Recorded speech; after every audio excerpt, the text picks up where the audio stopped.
आगे क्या कह रहे हैं गुरुदेव? भाई जो पतिव्रता पति से राती आन पुरुष ना भावे। जो पतिव्रता पति से राती आन पुरुष ना भावे। बस पिहर में सुरत पिरत में न्यों कोई ध्यान लगावे। जब कोई राम भगत गति पावे हो जी। जब कोई राम भगत गति पावे हो जी। भाई जो पतिव्रता पति से राती और आन पुरुष ना भावे। जैसे एक पतिव्रता स्त्री औरत केवल वो अपने पति से ही रति क्रिया करती है। राति यानी रति क्रिया, शारीरिक संबंध। जो पतिव्रता पति से राति आन पुरुष ना भावे। गैर पुरुष गैर मर्द, चाहे कोई कितना ही सुंदर हो, कितना ही धनी हो, कितना ही पहलवान हो, चाहे कोई सोने का बना के क्यों ना खड़ा कर दिया जाए, कहते जो पतिव्रता स्त्री होती है, बहन बेटी होती है, वो उसकी तरफ उस पति वाले भाव से आंख उठाकर भी नहीं देखती। आंख उठाकर भी तब वो अपने पति को प्यारी लगती है। तो इसी प्रकार इस सतभक्ति मार्ग में आने के बाद सबसे पहले तो हमें हमारा जो पति है, जो परमेश्वर है, इष्ट है, वो समझ में आना चाहिए। और जब समझ में आ गया कि हमारा गुरु ही स्वयं कबीर भगवान है, सो छल छिद्र करके आप और हम तक ये ज्ञान पहुंचा रहा है, काल के साथ आंख मिचोली खेलते हुए आज यहां पर लीला कर रहे हैं, तो उसके बाद हमने अपने गुरु के अलावा इष्ट रूप में किसी को भी जगह नहीं देनी है, सौपन में भी नहीं। चाहे कोई कितना ही सुंदर हो, कितना ही कुछ भी हो, कितना ही लोभ दे या प्रलोभन दे, कुछ भी करे, एकमात्र सतगुरु रामपाल जी परमेश्वर जी के अलावा सौपन में भी हमने किसी और का बखान नहीं करना, और की महिमा नहीं करनी, और का गुणगान नहीं करना। अब ये पतिव्रता वाला भाव भी केवल साध संगतियों में ही शुरू है। सतलोक आश्रमों से जुड़े हुए 90% भाई बहन अभी पतिव्रता पद पर नहीं हैं। उन्हें तो परिभाषा का नहीं पता कि पतिव्रता पद क्या होता है। वे अपने गुरु को अपना इष्ट नहीं मानते, अपना पति परमेश्वर नहीं मानते। आज भी वे अपना पति, अपना भगवान, अपना कबीर, उस दाढ़ी मूंछ वाली कागज की समझे जाने वाली कबीर जी की नकली फोटो को मान रहे हैं। और हर साल जून के महीने में उसका प्रकट दिवस मनाते हैं। अगर अपने गुरु को ही असली कबीर मान लिया होता, रियल कबीर मान लिया होता, यदि पतिव्रता पद पर आ गए होते, तो आत्मा सोचेगी भी नहीं उस दाढ़ी मूंछ वाली कबीर जी की फोटो को परमात्मा मानने की या उसका प्रकट दिवस मनाने की। जैसे हम सत्सेवक भाई बहनों ने उस दाढ़ी मूंछ वाली कबीर जी की समझे जाने वाली नकली मुर्दा बेजुबान फोटो को घर से बाहर निकाल दिया। ना हम अपने दरबार में रखते, ना लॉकेट में रखते, ना घर की दीवारों पर रखते, कहीं नहीं रखते। हम तो सौपन में भी वो चेहरा याद नहीं करते, अपने गुरु के अलावा, अपने इष्ट के अलावा। और इन आश्रमों में सतगुरु रामपाल जी को तो बहुत बाद में याद किया जाता है। उन्हें तो केवल एक मानुष मानकर छोड़ दिया, केवल अपना गुरु मानकर छोड़ दिया, एक संत श्रेणी में लेकर छोड़ दिया, और भगवान मान रहे हैं उस दाढ़ी मूंछ वाली फोटो को। 12वें पंथ की भक्ति कर रहे हैं, 12वें पंथ की व्यभिचारणी भक्ति, वैश्या भक्ति। वैश्या उस स्त्री को कहते हैं जिसके अनेक पति होते हैं। तो इसी प्रकार इन सतलोक आश्रमों से जुड़े हुए भाई बहन व्यभिचारणी भक्ति कर रहे हैं। इनका एक पति नहीं है। आप इनके घर पर जाकर देखिए, जहां पर इन्होंने अपना दरबार लगाया होता है, उस दरबार में आपको 5-5 पति मिलेंगे, 5-5 फोटोएं। महाभारत की द्रौपदी बनकर ये लोग भक्ति कर रहे हैं। एक कोने में आपको दाढ़ी मूंछ वाले कबीर जी मिलेंगे, एक कोने में आपको गरीबदास जी मिलेंगे, नीचे वाले कोने में आपको दादा गुरु जी मिलेंगे, इधर वाले कोने में आपको पंडित चिदानंद जी मिलेंगे, और बीच में चौकी पर सतगुरु रामपाल जी बैठे हुए हैं। और उस फोटो को अपने दरबार में रखते हैं, उसके आगे ज्योत जलाते हैं, दंडवत करते हैं। अरे कितनों को दंडवत करोगे, कितनों को अपना इष्ट मानोगे? इसको कहते हैं व्यभिचारणी भक्ति। असल में जब आत्माओं को यह ज्ञान हो जाएगा तो दाढ़ी मूंछ वाली कबीर जी की समझे जाने वाली फोटो को ना तो अपने घर पे रखेगा, ना दरबार में रखेगा, ना उसका कबीर प्रकट दिवस मनाएगा। गरीबदास जी का भी बोध दिवस नहीं मनाएगी वो आत्मा जिस आत्मा को यह तत्व ज्ञान हो जाएगा, और ना गरीबदास जी की फोटो को अपने घर पे रखेगा। हमने केवल गरीबदास जी की वाणियों से मतलब है, गरीबदास जी के ग्रंथ से मतलब है। अब वाणियां तो गुरुदेव हमारे को आदरणीय नानक जी की भी सुनाते हैं, तो क्या नानक जी की फोटो भी हम अपने दरबार में रखने लग जाएं? गुरु ग्रंथ साहिब को भी गुरुदेव भगवान हमें दिखाते हैं, पढ़ाते हैं, तो क्या नानक जी की फोटो घर पर रखने लग जाएं? या नानक जी का कोई जन्मदिन या कोई बोध दिवस मनाने लग जाएं क्या? वाणियां तो गुरुदेव हमारे को दादू जी की भी सुनाते हैं, तो क्या दादू जी की फोटो बनवा कर अपने दरबार में रखें? दादू जी का बोध दिवस मनाएंगे हम? हमने केवल उन महापुरुषों की वाणियों से मतलब है, उनकी शकल सूरत से मतलब नहीं है, उनके जन्मदिन या बोध दिवस से हमें कोई मतलब नहीं है। और यदि हम गरीबदास जी का बोध दिवस मनाते हैं, इसका मतलब अभी हमें ज्ञान नहीं है, अभी हम पतिव्रता पद पर नहीं है, अभी हम वेश्या भक्ति कर रहे हैं। एक सत्संग में गुरुदेव भगवान ने आदरणीय गरीबदास जी की फोटो को भी कचरे में डालने की बात कही है, कूड़े करकट में डालने की बात है। जिन गरीबदास जियों को आप जीन आश्रमों में बोध दिवस मना रहे हो, अपने पति के समान मान रहे हो, क्या कहा गुरुदेव भगवान ने? एक सत्संग में बताया गुरुदेव जी ने,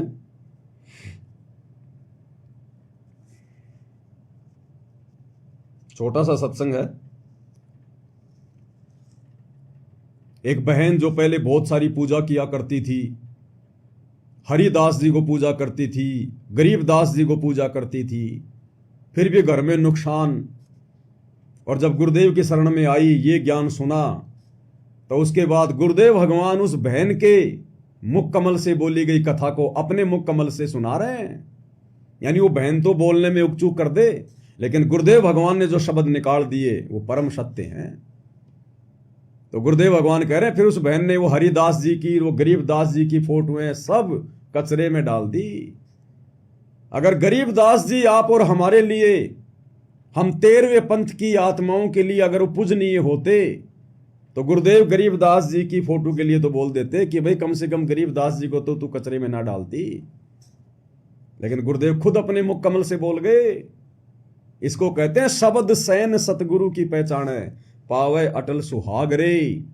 हमने गुरुदेव के संकेतों को ही समझना पड़ेगा। परमात्मा संकेत ही छोड़ेंगे, और संकेतों को वही समझेगा जो गुरुमुख होगा, जिसको तत्व भेद होगा।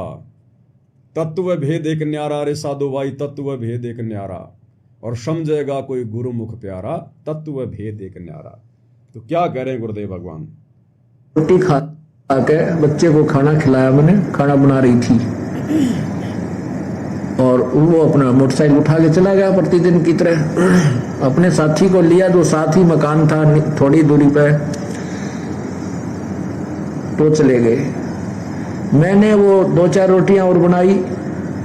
रोटी बना करके मैं सोची ला रोटी खा लेती हूँ। मैंने ऐसे ग्रास मुंह की तरफ किया था, इतने में वो लड़का, उसका साथी, उसके भी चोट लगी हुई, कपड़े फटे हुए, थोड़ा बहुत रक्त उससे भी निकल रहा था। वो भाग गया, आया, कहने लगे आंटी मेरे भाई की मृत्यु होगी ना, वो एक्सीडेंट हो गया भाई का। अब उसने नो कहा, और मेरे हाथ से वो रोटी छूट गई मुंह में, जो खाने के लिए ग्रास उठाया था। अब मैं सिर पे कपड़ा नहीं, पैरों में जूते नहीं, उस बच्चे के पीछे पीछे बहुत बुरी तरह दौड़ ली। उसने स्थान बता दिया था कि वहां एक्सीडेंट हो गया। वहां गई तो वहां मोटरसाइकिल बुरी तरह टूटी हुई पड़ी थी, बच्चा नहीं था। पता चला कि वो किसी हॉस्पिटल, नजदीक ही एक अस्पताल था सरकारी, वहां लेकर गए हैं। वहां जाकर पता चला कि वो, जाते ही पता लग गया कि उसकी मृत्यु हो चुकी है।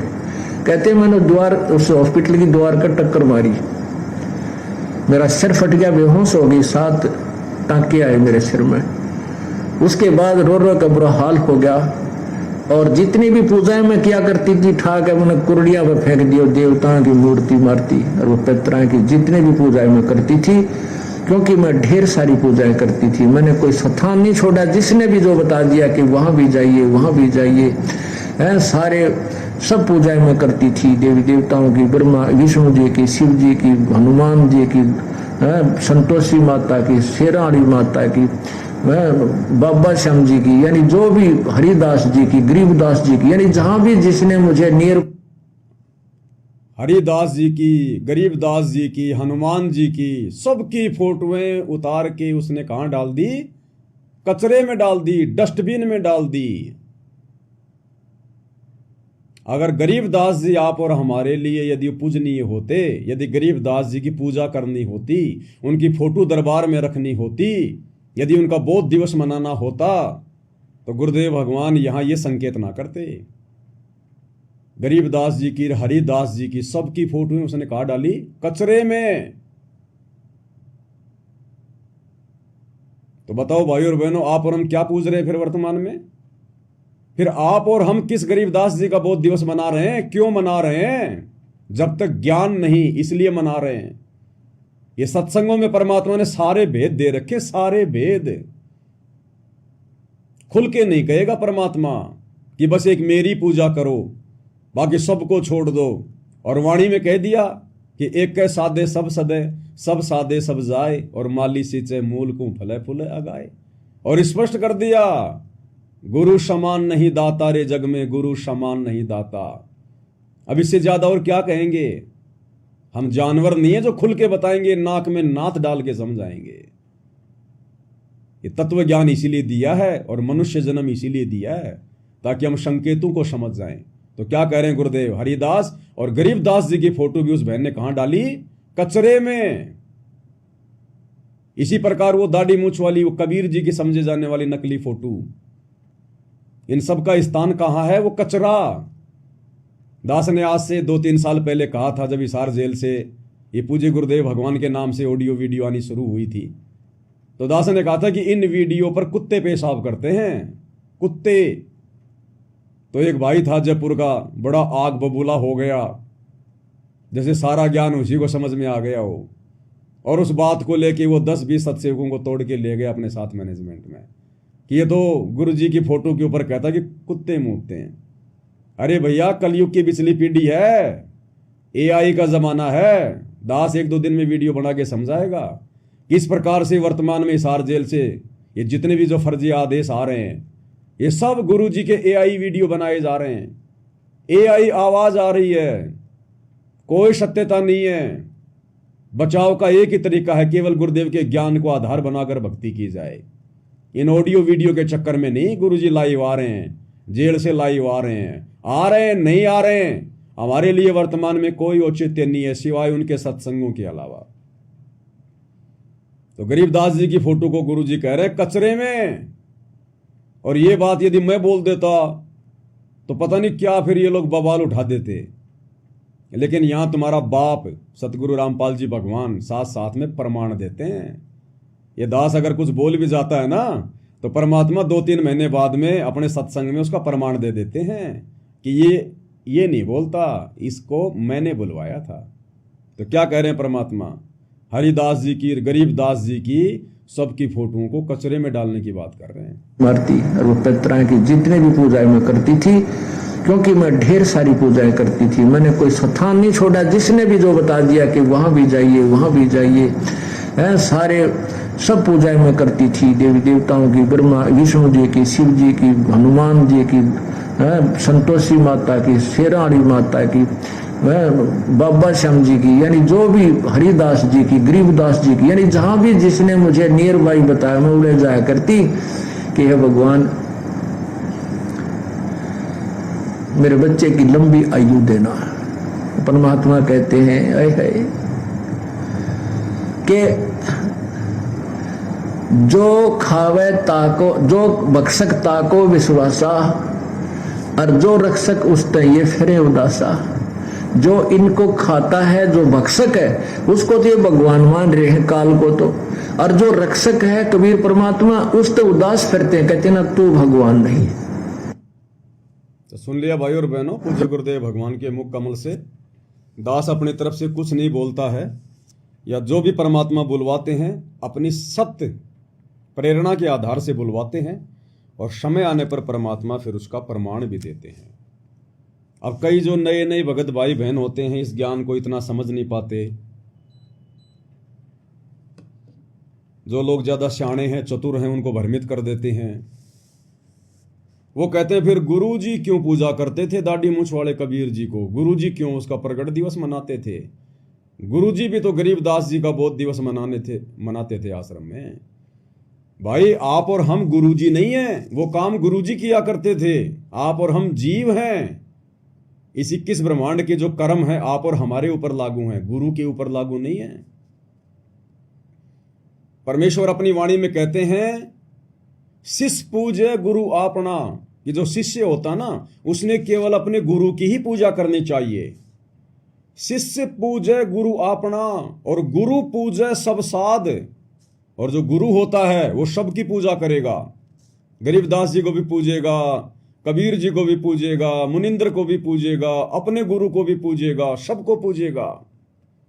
तो कहते हैं शिष्य पूजे गुरु अपना। शिष्य का धर्म केवल यही है, अपने गुरु की पूजा करे और किसी की ना करे। और गुरु पूजे सब साध, क्योंकि गुरु ने तो आपको भक्ति समझानी है, आपको भक्ति मार्ग पर लगाना है। गुरु के ऊपर कोई काल का नियम, कोई कर्म लागू नहीं है। वो केवल नियमों में रहने की भूमिका करता है। तो उसने तो हमारे को सभी महापुरुषों की वाणियां समझानी है, ज्ञान समझाना है। गुरु तो सबका ही जो है वो पूजा पाठ करेगा, जो मर्जी करेगा। लेकिन भगत के लिए क्या आदेश है? शिष्य पूजे गुरु अपना और गुरु पूजे सब साध। कहे कबीर उन दोनों का मता बड़ा अगाध। कहते हैं उस गुरु के पूजने में और शिष्य के पूजने में, उन दोनों के बीच में बड़ा अंतर है, बड़ा भेद है, बड़े नियम है, बड़ी मर्यादा है। तो गुरु किसको पूज रहा है, गुरु क्या कर रहा है, वो हमारे लिए मायने नहीं रखता। हमने गुरु की जो करनी है उसको देख के नहीं चलना। गुरु की जो कथनी है, गुरु ने जो कथनी, जो कथ दी अपने सत्संगों के माध्यम से, हमने उसको आधार बना के चलना है, उसको भक्ति करनी है। तो गुरु ने कह दिया सब साधे कि भाई मालिक की जो वाणी है कि एक कै साधे सब सदे और सब साधे सब जाए और माली सींचे मूल को फले फुले गाय। तो हमने केवल एकमात्र अपने गुरुदेव की ही पूजा करनी है, उन्हीं को साधना है। उनकी साधना में, उनकी पूजा में सबकी पूजा आ गई। अगर हम पेड़ की, अगर हम जड़ की पूजा करेंगे, जड़ में अगर हम खाद डालेंगे, पानी डालेंगे, तो वो खुराक पूरे पेड़ को जाएगी। हमने अलग से टहनियों को खाद देने की जरूरत नहीं है, और जो टहनियों को खाद देगा लोग उसको मूर्ख कहेंगे। हमने उनकी पत्तियों में खाद डालने की जरूरत नहीं, पानी डालने की जरूरत नहीं है। अगर कोई डालता है तो उसको लोग मूर्ख कहेंगे। उस पेड़ की जड़ में ही हमने पानी डालना होगा, खाद डालनी होगी, और कहीं नहीं। तो इसी प्रकार यदि हमने भक्ति पर सफल होना है, मोक्ष प्राप्त करना है, तो एकमात्र जो भक्ति की जड़ है, जो भक्ति का मूल है, सतगुरु, हमने केवल उन्हीं की पूजा करनी है, उन्हीं की सेवा करनी है। अन्य ना गरीबदास जी की, ना दाढ़ी मूंछ वाले कबीर जी की, ना हमारे दादा गुरु जी के, ना पंडित जो है चिदानंद जी के, ना किसी और की।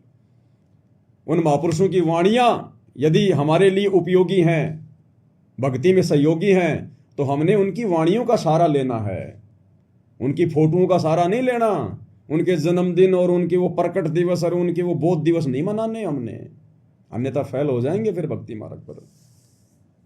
तो परमेश्वर कहते हैं जो पतिव्रता पति से राती आन पुरुष ना भावे।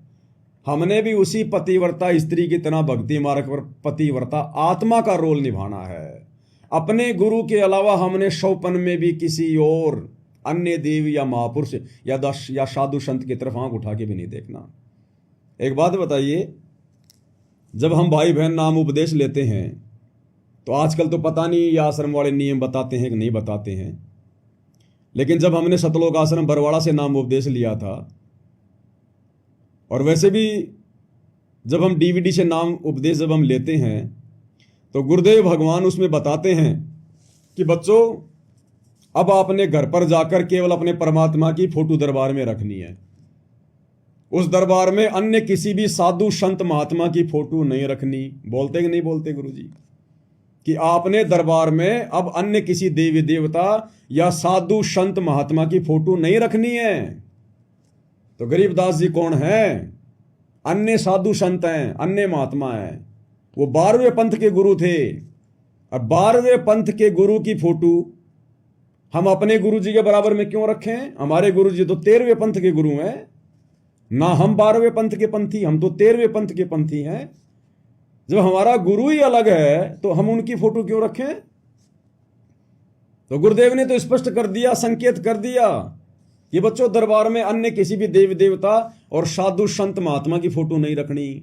तो गरीबदास जी संती तो थे 12वें पंथ के, हमारे दादा गुरु जी संती तो थे, पंडित चिदानंद जी संती तो थे, कबीर जी की दाढ़ी मूछ वाली फोटो वो नकली फोटो, वो भी एक संत के रूप में थे, संत की भूमिका में थे, हम क्यों रखें?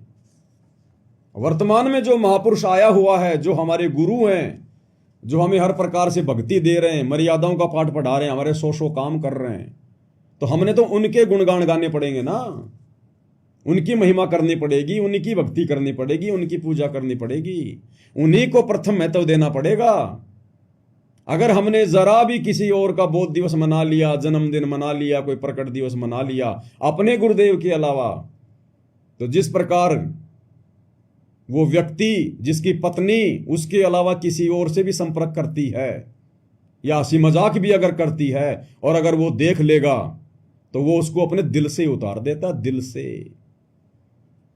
तो भाई अगर सतगुरु के दिल से उतरना है तो पूजो सबको, 2 4 5 10 आसपास के गांव के साधु संत महात्माओं की फोटो भी रख लो।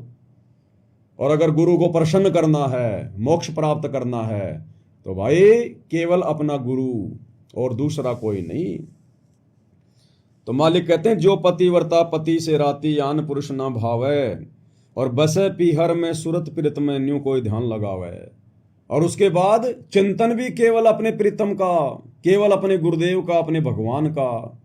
वो बहन बेटी जिसकी शादी होती है, फिर जब वो वापस अपने पीहर आती है तो रहती अपने माता पिता के पास है, काम धंधा भी करती है, लेकिन उसकी सुरती पल पल अपने पति में रहती है, अपने ससुराल में रहती है। वहीं पर मेरा पति क्या कर रहा होगा, कैसे खा रहा होगा, कैसे रह रहा होगा, वो चिंतन मनन हमेशा अपने पति का ही करती रहती है मन ही मन में। तो इसी प्रकार हमने पतिव्रता पद पर तो आना ही आना है, हमने अन्य किसी का चिंतन मनन भी नहीं करना। अब इन आश्रमों में जब गरीबदास जी का बोध दिवस मनाते हैं तो किसका चिंतन मनन करते हो भाई? गरीबदास जी के नाम से तुम वो दिन मना रहे हो, वो प्रोग्राम कर रहे हो, तो वो दिन तो जो है गरीबदास जी का हो गया कि भगत जी आज क्यों आए, आज क्या, अरे आज गरीबदास जी का बोध दिवस है, बंदी छोड़ का गरीबदास जी का। वो गरीबदास जी का चिंतन मनन हो गया। गुरु चाहे हमें लाख गरीबदास जी की वो कथा सुनाए, वो हमें गुरु समझा रहा है, लेकिन हमने गरीबदास जी का बोध दिवस नहीं मनाना। नहीं तो फिर ये वैश्या भक्ति में आ जाएगा, व्यभिचारणी भक्ति में आ जाएगा। गरीबदास जी का 12वां पंथ था और 12 पंथ चलाए थे काल ने। भले ही परमात्मा अपना रूप चेंज करके और गरीबदास जी के रूप में आए, लीला की, लेकिन वो पंथ तो काल का ही था। हम 13वें पंथ के पंथी हैं, हमें 12वें पंथ के गुरु से कोई लेना देना नहीं। और वैसे तो ज्ञान तो गुरुदेव कहते हैं अगर हमारे को अगर गधे से भी मिल जाए तो भी ले लेना चाहिए। गरीबदास जी की तो बात ही अलग है। अगर कोई अच्छी शिक्षा, अच्छा ज्ञान यदि हमें नकली संतों से मिल जाए तो वो भी ले लेना चाहिए, लेकिन नकली संतों की फिर पूजा थोड़ी करने लग जाएंगे, उनका बोध दिवस थोड़ा ना मनाने लग जाएंगे हम। ऐसे तो फिर ना जाने परमात्मा कितने रूप में भिन्न भिन्न आए। फिर तो सतयुग में यही कबीर भगवान है जिसको मान रहे हो कि वे 650 साल पहले आए थे कबीर जी, दाढ़ी मूछ वाले, जिनकी तुम फोटो रख रहे हो, कबीर प्रकट दिवस मना रहे हो, तो वही कबीर जी तो द्वापर में भी आए थे करुणामय ऋषि के रूप में। बना लो एक फोटो, क्या जाता है तुम्हारा? वैसे भी तुम आजकल सारी फोटो AI से बना रहे हो। जब से हम सत्सेवकों ने दाढ़ी मूछ वाले नकली कबीर की फोटो फाड़ी है, तुम आश्रम वालों ने AI से लंबी लंबी दाढ़ी मूछ वाले गोरे गोरे से कबीर जी बना लिए, तो एक करुणामय जी भी बना लो। फिर त्रेता युग में परमात्मा ऋषि मुनिंद्र के नाम से आए थे, एक मुनिंद्र की फोटो भी बना लो। सतयुग में सतसुकृत नाम से आए थे, एक सतसुकृत वाली फोटो भी बना लो। और इनके भी बोध दिवस मनाना शुरू कर दो, तुम्हारा तो बहुत अच्छा धंधा चलेगा। तुम्हारे तो तीन जो है पाठ और बढ़ जाएंगे 3 दिन के, कि भाई फला फला दिन को और ऋषि करुणामय जी का प्रकट दिवस है। फिर ऋषि सुसकृत जी का प्रकट दिवस है, मुनिंदर जी का प्रकट दिवस है। अरे तुम लोगों ने मुनिंदर जी के नाम से मुनिंदर धर्मार्थ ट्रस्ट तो बना ही लिया, अरे उनका प्रकट दिवस भी मनाने लग जाओ।